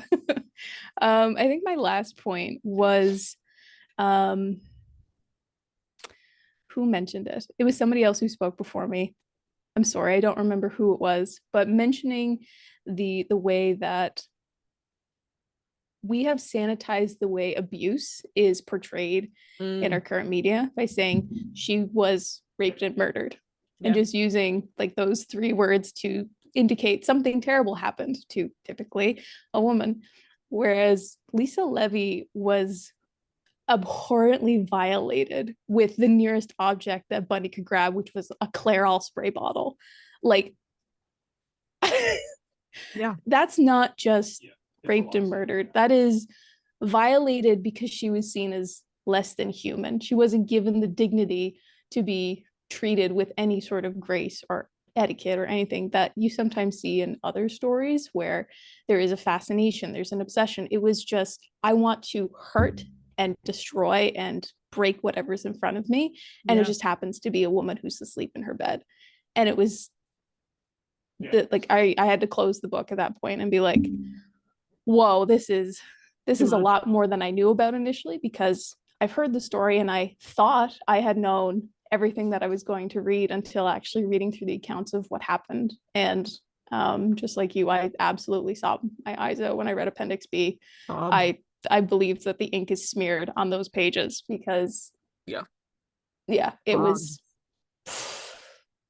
like reading their hopes and dreams and everything that they wanted to be, and knowing that Bundy didn't. I know that you're on Instagram. He didn't give a crap about who they were as people. And I think at the end of the day, that is kind of giving me a little bit of like a, hey, if I'm watching or reading or learning about terrible people who did terrible things, maybe I need to check myself a little bit to consider like a body count of 5 are 5 different lives that no longer exist. And maybe I should be a little bit more considerate when I consume that content, to think those victims are not just numbers. They're not just, oh yeah, this serial killer killed 10 people. Those are 10 people. And trying to remind myself that it's okay for me to have an interest in it, while also recognizing that I need to be cognizant of the fact that those were still people at the end of the day. And I think having that kind of self-reflection was a little bit eye-opening when I read the book. And to play devil's advocate on 2 fronts here, one of them being news reporters and newspapers not explicitly saying everything that happened to the victims might be for one of 2 reasons, or both. One of them being they don't want family members to hear everything, and 2, they don't want to reveal all what they know to potentially people out there whenever they do get a confession. I think that's the only thing that could potentially be. But the second thing is the word is an enjoyment, but our consumption of true crime, I don't think is a bad thing. And I've had this before too, where I'm going back and forth of like, why do I listen to this? Why do I do this to myself? These are people You know, and I think there's a part of us that views it. I mean, I'm pretty sure, I don't know, I haven't seen, but like I think we're all women here in the Zoom call. And I think there was like a survey where it was like 70% of people who consume these stories are women. Why is that? Because a lot of the times it is women who are victims. But I think we are also seeing it as educational, and we're learning, and we're seeing how, you know, we can prevent this from potentially happening to us. Just to play devil's advocate with that, because I've been in the same boat before, right? Where I listen to these stories and I watch these things. I'll put on Dateline while I'm folding laundry, and I don't think like those are people. You know what I mean? But I totally get what you're saying. Yeah, it's the kind of back and forth of like, I want to consume this content, and I do think a large part of it is almost a survival. Like, you know, when you chat with your girlfriends, with other women, a lot of the times you're sharing tips and tricks on here's how you don't get killed, here's what you should do to stay alive, and it's almost a not a joke, but it's conversational most of the time. Like, oh yeah, like I was walking to my car and I saw somebody behind me, so I decided to not walk to my car and walk a circle to make sure they didn't follow me to my specific car. Like, you talk about these things to tell a story to somebody, but also here's the tips so that you don't end up dead. I had I used to live in LA, and I had a buddy we were chatting fairly recently, and he used to date this woman who at one time told him, you know, like, I like to change up my routine every day because my day and day looks pretty similar. I go to work, I go to this building, I check in at this time, I have to be here at this time, and sometimes I go to this place for lunch. And she's like, I have to change up my routine. And him being a guy, he was like, change up, what do you mean? Why would you do that? And she's like, well, in case somebody's following me, like in case somebody's watching me. And he's like, I didn't even think about that. And I'm like, yeah, you know, y'all don't have to. But it's so scary to think like, okay, I have to do this, but it's so smart. Like, I was like, huh, it's interesting. I didn't even realize that I should probably be doing that as well. You know, even like I work from home, like maybe make sure like I'm protected here, and you know, all this other stuff. Quick little anecdote. Did anybody ever watch the Netflix documentary that came out years ago now at this point, called Why Did You Kill Me? About the woman who lost her daughter to a kind of a drive-by shooting, and she downloaded, her and the murdered daughter's or niece, I'm sorry, sister or niece or something, somebody in the family, they created a fake MySpace page to try and lure in these people, so, and figure out who did it, and they wound up doing it. And the mom, I'm so sorry, I wish I knew what the figure was, whether it was grandma, mom, aunt, but this woman um was about to go out there and find these guys and kill them, as she was like catfishing somebody, right? So whenever and I talked to Kathy about this too, I asked her in the podcast, like, how do you feel about the consumption of true crime and crime con and going to these places and speaking to people as like a survivor? And she was just like, you know, I enjoy it because people like to hear my story, and people like to hear, you know, how I survived and how I overcame this and how I can help them. When I went to crime con years ago, I was the host of the podcast at the time called I Met My Murderer Online, and that was kind of short-lived. I only did a season of it, and that was for the best. And I was just the host. Like, all they did was give me scripts, and I just read off the scripts. And I have this table in front of me with all this merch and these mouse pads of the logo that where it's like a search bar, and it says I Met My Murderer Online. And all these people are walking up to me. Some people recognize me. They were, you know, I was seeing some people that I knew online. It was a great time. Like, oh, this is super cool. I'm in the podcast area. This woman walks up to my table, and she was like reading the banner and looking at the mouse pads, and she tapped on the mouse pad, and she was like, oh, interesting. My daughter met her murderer online. And I looked at the producer and I was like, all right, I'm gonna pack up. I'm gonna go. This isn't cool. I don't like this anymore. That's actually the reason why I stopped making true crime videos and doing anything related to true crime, because I was like, these are people, and I don't like doing this anymore. This is a little too real. And she wasn't saying it in like a mean way where she was like, you shouldn't be doing this. She was just telling me her story. And I recognized her from the woman in that documentary. And I was like, oh my God, I just recently watched your documentary. And she was like, yeah, I was really sad, you know. And she was like, this is great though, and just kept walking. But inside, I was just torn up. I was like, I can't believe like I'm doing this, you know. Side story. Anyway, Ray, hello, dear. Are you working on Hello. jewelry? What's happening? What was that? You working on jewelry? Ray makes jewelry, everybody. It's amazing. I do. I'm a metalsmith, but no, right now I'm knitting. Oh, okay. I love when Yeah. people craft in book club. I love it. I'm still covered in plaster from dealing with metal earlier, so that's done for the day. I loved the book. Any of the books we do, I listen to the audiobook generally while I'm doing metal, while I'm knitting, while I'm doing something.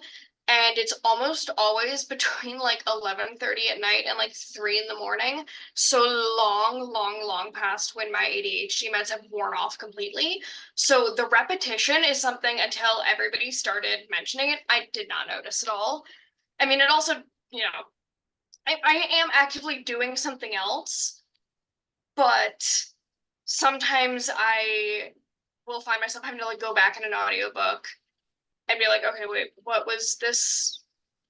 And I think the repetition kept me more like engaged in it because like if I'm not paying 100% attention, it really didn't matter in this context. And as somebody who is first and foremost a hater, I loved that she took every opportunity to just shit on this man. It was so good. I'm glad that she was relentless with it. Like, I really felt like it was like her inner monologue almost, or like how she would talk to a friend. And I enjoyed that part about it. The stuff with her mom was frustrating to listen to, but I 100% get what her mom's deal is. Not my dad, but his father was from Italy, came over here right after World War II, and super Catholic. Everything is repressed. All of the trauma, all of everything. You don't talk to your kids about things. You don't talk to your kids about feelings. Your children functionally are not people. I think that's what her mom's deal was, and I very much saw like my grandfather in it, who also did not teach his kids Italian. And he also really like he didn't speak English too good, because he thought his kids would teach him English, but he didn't talk to his kids. So that ain't gonna work. Which complicated things a lot later on in life. But like I can see how her mom is being perceived as like heartless or like having done something wrong. I see what her deal is, and she just was, I do fully believe, like trying to move past it. And if you don't mention it, nothing is wrong. And my mother was a similar way to that, except hers was malicious and not like in my best interest. Hers was not that at all. Something that I thought was really sad and interesting was, I guess, just the specific like areas that she was hit with the log. I'm shocked that with that amount of head trauma, she was able to remember everything and she was completely coherent. Yeah. And I guess it was just her lower face. It wasn't like any like blows like to her forehead, basically.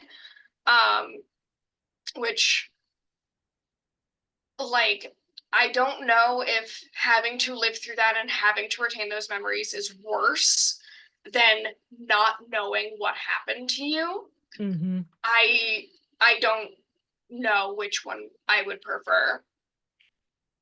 Yeah. Because like there's no winning there.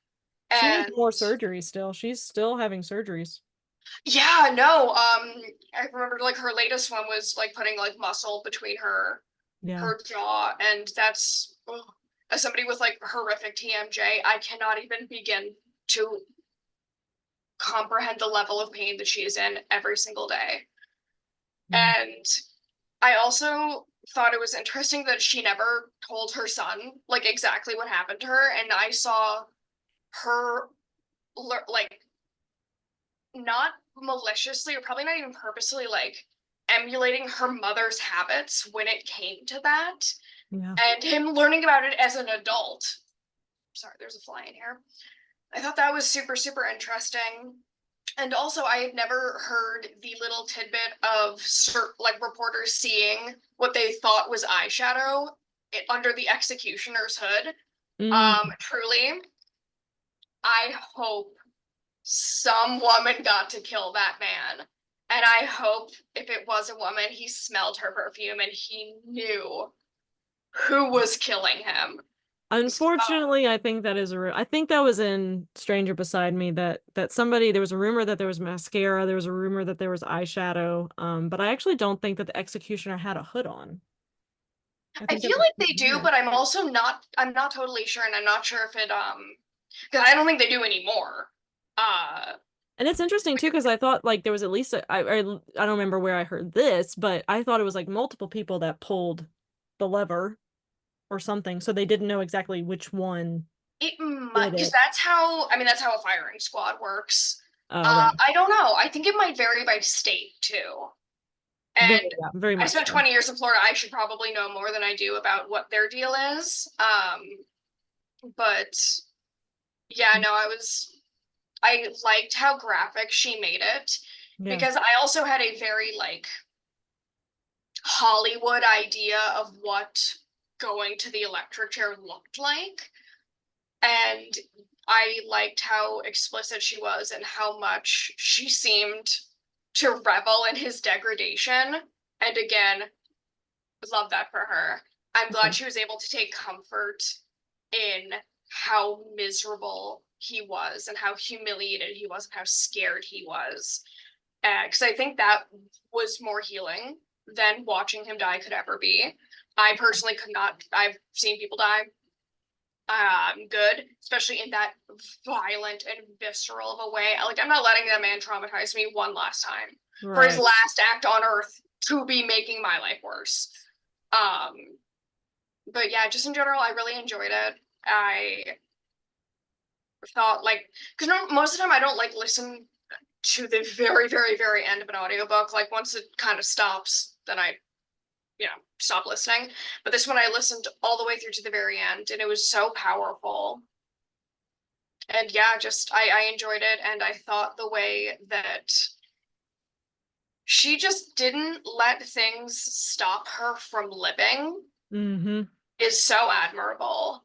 Very. And because I did not read any synopsis or anything before I went into it, so I did not know about the lupus or the cancer, or Katrina, which this poor woman. I truly hope her life is peaceful now. And like she's good. They're retired. They just bought a boat. Oh, nice. They're doing good. Amazing. That's what that's what she deserves. She's just go hang out. She's down in South Florida. Oh, do you know where? I don't remember. Somewhere on the coast, somewhere South Florida on the coast. I'm asking because I'm from Naples, so I always like to know where people are. I don't remember. So I can pass judgment.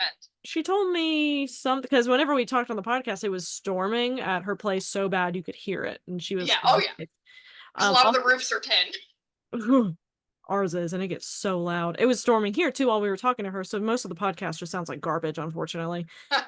Somebody in the chat did mention too Mama cutting out the newspaper articles, and I don't know if you guys have seen on the Instagram, but Emily and Kathy did send me some newspapers that her mother cut out. And I got to get these properly framed, but they did so there's Kathy and Bundy. I'm trying to show both you guys and the Instagram live, but this Kathy would basically get the rest of the newspaper with her completely cut out of it, and it's so interesting on the back here. Bundy on tape, I deserve the most extreme punishment is what it says back here, so definitely give that a look on the Instagram. It's super cool. I might have posted pictures elsewhere, but yeah, they gave me that one. They gave me a whole spread just to like as a thank you for choosing the book, because they needed it to get the attention that it deserved, especially with other books fictionalized releasing around the same time. So very, very grateful for that. I was kind of beside myself when I opened that mail. I cannot imagine. Yeah, I think like her mom saving everything did show that she was handling it in the way that she truly thought was best. Right. And like sending her to like the lupus support group when she was a little kid, like she clearly knew she was like out of her depth.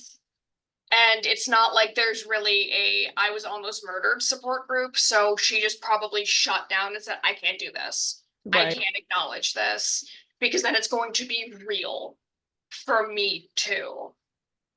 And just the fact that she survived is Remarkable. insane. And that she is able to live a pretty normal life after everything. Like she's so strong. She just seems like a really, really cool lady. And I hope she enjoys her boat so much. Yeah. I hope she enjoys retirement so much. Thank you, thank you. Megan, love your shirt. Hello. Thank you. Right before this meeting, I did a self dye because it was turning blue. So I was like, and my hairdresser canceled on me. So I had to redo it myself because I'm like, it's too blue. And it worked. So yay. Love that. Sorry, I had apparently I raised my hand, and when I unmuted to agree with you earlier and remuted, it removed my hand. So I was like, popping back in here. So Oh, I was just sorry. Ted Bundy's always been interesting for me because living in Utah, living now in Salt Lake County, like obviously everyone around here knows about him. And I was one of the people, no, I never thought Ted Bundy was hot. No. But I No. was one of the people that believed the whole thing of Ted Bundy was charming and he was a smooth talker, mostly because that's the only side of the story, or that's the only version of the story, not side. That's the only version of the story that has ever been covered. But I'm super grateful for this book because I myself was able to realize that that is absolutely incorrect. And knowing what I know now because of this book, I look back and I'm like, why did I ever think that he was charming or he was a smooth talker? Like, he wasn't a large person. He wasn't tall or strong or anything, honestly. And there were only a couple people that he used the whole, oh, I have like, I don't know if it was a broken arm or a broken leg or something.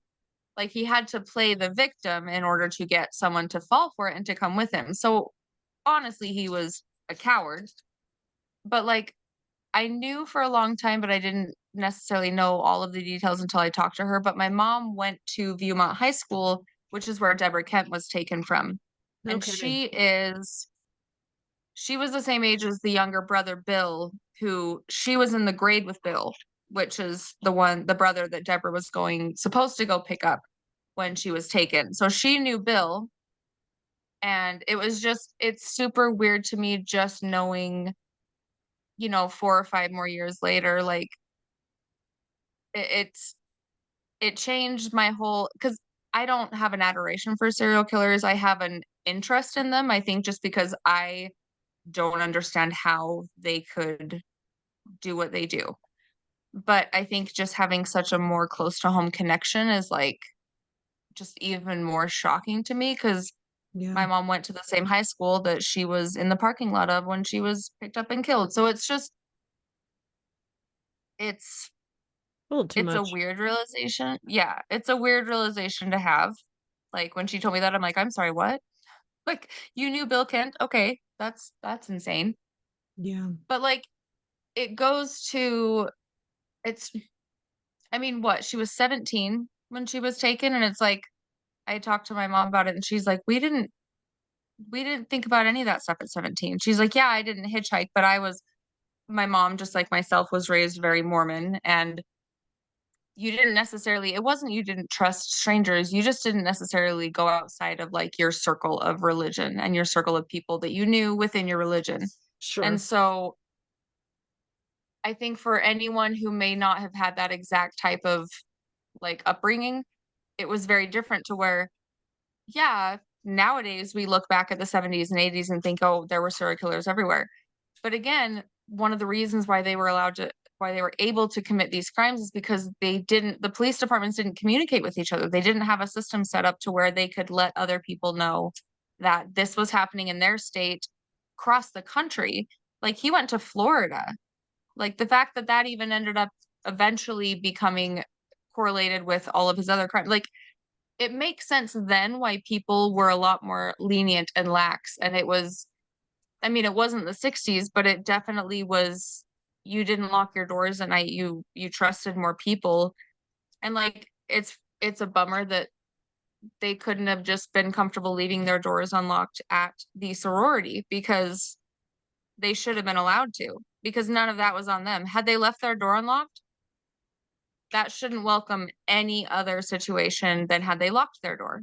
Every single thing falls back on the fact that Ted Bundy was a fucking monster. And had it not been them, it would have been someone else. Like, he doesn't care. He will find people like him will find their victims. And it's just, I think that I got a lot of one, I mean, it was very eye-opening of a book to hear it from a viewpoint of no, he like the majority of his victims he attacked from behind, or he, you know, like he hit him over the head, which in any movie or documentary, and I've watched so many, they don't talk about that. They talk about how he was charming, and the people in Washington that he charmed at the lake were, oh, because he had to look injured. Like and I'm not saying like, oh, what a coward, he should have been a buff man. Like, no. I'm just saying people build him up as being this like suave, super strong, yeah, like terrifying. I'm like, no, he was a coward. Like, pardon my French, he was a pussy. And he had to use ploys in order to get women to trust him and to come with him. And even the people who didn't trust him would only go with him because they were like, okay, I felt bad for him. So they had pity on him. It's not that they were charmed by him. They felt bad for the guy. Yeah. Like, that's, I don't know how you get any sort of ego boost from people being like pitying you. But it's just one thing that made me super happy was when I was reading, I did the audiobook, which was, if you haven't done it, it's very intense, just listening to a lot of the graphics and the descriptions and things, because I was just sitting there cooking dinner like, all right, yep. But I also started it super early because I tell myself I'm going to read it really fast. But this book, I think I read in like 2 days because I couldn't stop listening to it. Yeah. And towards the end, on page 203, when they're talking about the execution and how they typically didn't use prison employees as the executioners, but they had agreed to train for the job and work the control panel in exchange for $150.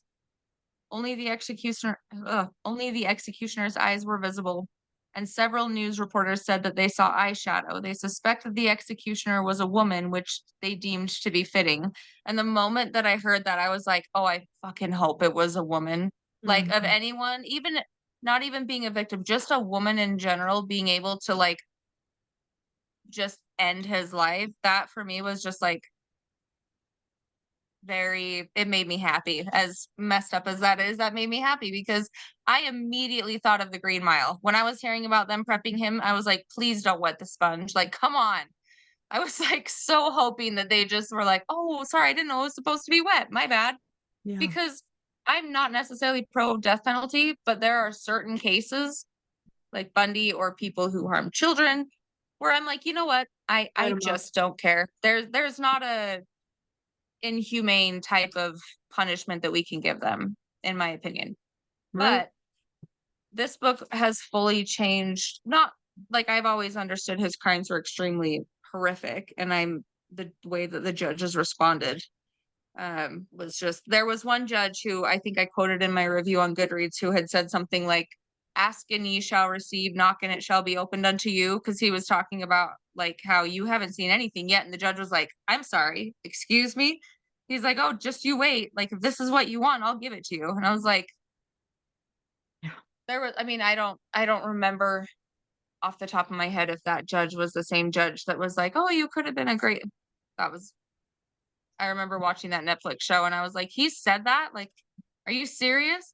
But also, this was the 70s. Women didn't, they had the right to vote, but women didn't necessarily have a lot of confidence to have more rights than that at the time. Granted, I wasn't around in the 70s, but I know that it wasn't, stranger danger wasn't prevalent in the 70s. Everyone hitchhiked. And I feel like a lot of women still at the time didn't necessarily feel heard or feel that their opinions or their voices mattered. And even now, there's a lot of opinions and things from women that are being taken away. So it's like, I can only begin to fathom how shitty it was being a woman in the 70s if you were a victim of some sort of a crime, because everyone was men. Yeah. Like everyone that investigated the crimes, most of the doctors probably, like it was just everyone was men, but for some reason Bundy managed to have female lawyers. Which I'm sorry, I fully, even to this day, I love watching trials. I get that defense attorneys are doing their jobs, but when you can pull shit out of your ass the way that his attorneys did for him, that goes past being your job. Like, you are infatuated with this man, clearly, and that should be a conflict of interest, and you should be pulled from his case immediately. How do you sleep at night? How? Weren't they public defenders? Because if so, then it's not on a large bed of cash. Like, I don't think that they were a privately hired law firm. I'm pretty sure they were public defenders, but I think he charmed them. I think that because, now granted, he didn't have the opportunity to kill them. He is a smooth talker. Now, doesn't necessarily mean he's a convincing smooth talker, but their automatic job as a defense attorney is to get them the best outcome possible. And if you in your own brain are trying to convince yourself that this person is less bad than they are, and then they are also trying to convince you that they are less bad than they are, it kind of just, it's easier to believe his bullshit, I think, when you're already in that mindset of, let's make him out to not be a monster. Going back to something you said previously too, I had no idea about his little Mormon stunt, and Oh yeah. I His did whole think about church you, was like sorry. pulling for him, and they were like, his bishop was like, oh, I'm like, of course it's the Mormons that are like pulling for a murderer. Like, let's just look at the last like 5 years in Utah and who's been the most prolific killers in Utah. Oh, Mormons. Okay, cool. The reason I'm no longer a member of that church. But Polly Nelson, yeah, that was her name. I think her name was Polly Nelson. it's Stupid. just like, it's Well, so actually, frustrating. Even the girl at the mall, when he was like, oh, I'm a cop, and she got out to her car and she's like, this is weird. Like, immediately, this is weird. Like, he couldn't pull shit over on anybody. Like, something he too. just, Sorry, I cut you off. no, you're good. I was gonna say shameless plug too. This is obviously just me telling you to listen to the podcast too, but there was an interesting the one question I had for Kathy that she did answer, which I thought her answer was interesting, was that the first time you saw Ted Bundy, did you think that somebody that looked like that and talked like that was capable of pulling off such a crime? And I think her answer would be interesting to you. That's me just shamelessly plugging the podcast. I won't speak on her answer to save any spoilers, but I will say the part of the book where she mentioned that she sat at the same table with him during their initial hearings. I wanted to vomit. Like, yeah. Not only the fact that she was able to just like pull it together and do that, but the fact that any man in that room had the fucking audacity to sit her at the same table as the man who tried to brutally murder her and brutally murdered other women that she lived with, and then 32 other, like, are you serious? Nowadays, when people give their victim impact statements, they can't even look at the person who killed them. They put her at the table with the person who tried to murder her. Like, are She you looked right kidding at me? him. She looked right at him. Oh, I would have been able to watch him be executed. I don't know if I would have been able to stare him down without some sort of like one-way glass, or without knowing he was about to immediately die. Like, I don't know. I like to sit here and talk a big game and be like, oh, fuck him. I don't know. I haven't been through a trauma like that. And I think, one, to judge, for example, her mom. At first I was like, wow, her mom's really strict. One, I'm not Cuban. I don't know the culture. Two, I don't know any parent, unless it's a parent who has had a child who's been a victim of a serial killer, who has known how they would react to that situation. Like, how do you know what you're supposed to do? Yeah. Any trauma your kid goes through, you do the best that you can do. And if shielding your kid from that in every way, shape, and form is the way that you do that, that's what you do. I look at it as she might have been more overparenting, but I would much prefer that versus her just like not worry about it and act like it wasn't a big deal. Because I think the consequences of her playing it off like it wasn't as big of a deal versus overparenting would have been much worse. Like, I don't know. I do want to mention too, somebody was saying, Ashley in the chat said Ted Bundy was successful because he was handsome by the standards back then. No, he wasn't. I also think too, it's funny that people mentioned how he was going to be a successful lawyer. He didn't get into law school. He had to bribe his way in and write letters of recommendation. That too. Well, and people always talk about the University of Utah because the U of U has a really good law program. he was almost failing out of it. The only reason he was a law student was because he joined a college in Washington that was asking people to join because they were new. Like, Puget Sound, yeah. yeah, he came to Utah, he joined their law program, and he was basically about on the verge of flunking out. So when he was like, I'm going to represent myself, I'm like, Go oh ahead. my God, this will be Go good. right ahead. Anytime I hear anyone nowadays that wants to go pro se, I mean, granted, nowadays it's more of the sovereign citizen type of thing than just them being a complete narcissistic psychopath like Ted Bundy. But it's just Right. like, please do. Please do. I would love to see this because you didn't even make it through like a year of law school. So Daryl let's Brooks, that's who watch. I was thinking of. I was like, somebody did that recently. It was Daryl Brooks. God, that was a nightmare. Yeah, that was a weird trial. That was a fun trial to watch. So gonna move on to Lisa, but Lisa also commented something too, and I'm trying to find it, but I can't. But you mentioned Mark Hammond. That was actually in Harmon? Hammond. Harmon. Yeah, Mark Harmon. Harmon, who uh Anne Rule's book, Stranger Beside Me, she said she was getting letters about how attractive Ted Bundy was, going off of Megan's, saying that so many people thought he was hot. So many people after that aired were writing Anne Rule and being like, oh my God, but I really side with him. And Anne Rule was writing back, you're not attracted to Ted Bundy, you're attracted to Mark Harmon. Like, come on. And I told that to Kathy too. Like, what do you think of all this happening and them creating all these movies? And now, arguably, one of the more attractive people, it's all subjective, but one of the more attractive people of our generation, Zac Efron, playing Ted Bundy. Like, that does nothing for the narrative. That's just furthering this crap, Anyway, so I wanted to point that out before you were chatting, but go ahead, Lisa. Oh, I just say many things that I would think are already said, but I do teach sociology.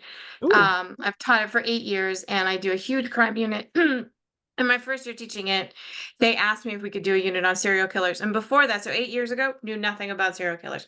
My forte was cult leaders. That's where I was very interested in. I could tell you anything about Jim Jones.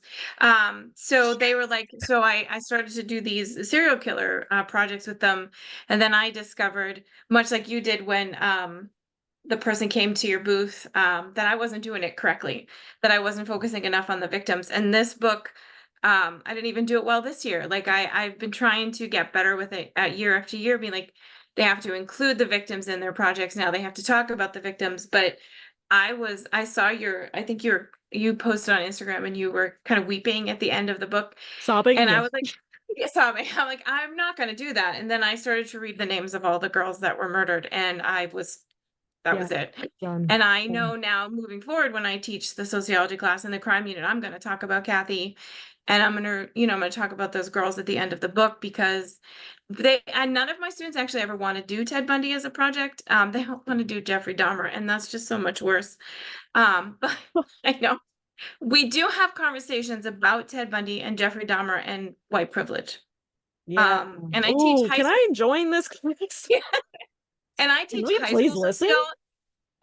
And I teach high school sociology, so I have to walk a very fine line with the conversation. I only let upperclassmen take it, and I tell them in the syllabus, if you can't have respectable conversations about race and gender, because I also do gender, like in film and whatnot, then you can't be in this class. We watch 13th, the Netflix 13th, and we talk about prison systems, but the serial kill unit is their favorite thing. One of the things that CNN documentary, and it was the 70s, it talks about Bundy, Manson, Berkowitz, and Jim Jones, and how the 70s like there was the blackouts in New York with Son of Sam and Berkowitz, and law enforcement did not know how to respond and all to it because it was all happening so fast, and the level of violence. Oh, and the Zodiac, the level of violence was just too much for them to respond to in a quick manner, and the hitchhiking thing was a huge part of that. But the innocence of hitchhiking was leaving. So it didn't involve a permission slip because 13th is not rated. Sorry, I just saw that question. It's an unrated documentary. So I didn't. I flew under the radar a little bit. Why wasn't sociology offered for me in high school? Like that wasn't I offered to teach it because we needed an elective, and I was like, oh, I minored it in college, so I could teach social, so I could teach history. And they were like, fine, here you go. and I was given sort of the ability to write the syllabus. So I was like, well, I like my favorite classes in college were sociology of deviance, and I'll make that my big focus. Yeah. Just as a silly aside, one year one student did a project of Murder Castle by H.H. Holmes, and I was like, okay, maybe I need to revisit some of the parameters of what we do. So in my classroom, I had a murder hotel for a year that the students made as a project. But we had I'll wrap up with this because it's kind of funny. We would buy cheap pops, so I had like Dracula, and they would put Dracula, Poe, Jared Leto's suicide from Suicide Squad. He was in the dungeon, and they would just My start. I would God. come in yeah, I would come in, and they would just put these goth pops in it, and it was full of. And actually, Prince at one point was on a couch in there, but I let him have fun with it. That's exactly what my aunt and uncle's nativity looks like at Christmas. I'm pretty sure Lemmy is like the angel, Yeah. and Michael Myers is Jesus or something like that. I don't know. It's quite entertaining. Yeah, I love it.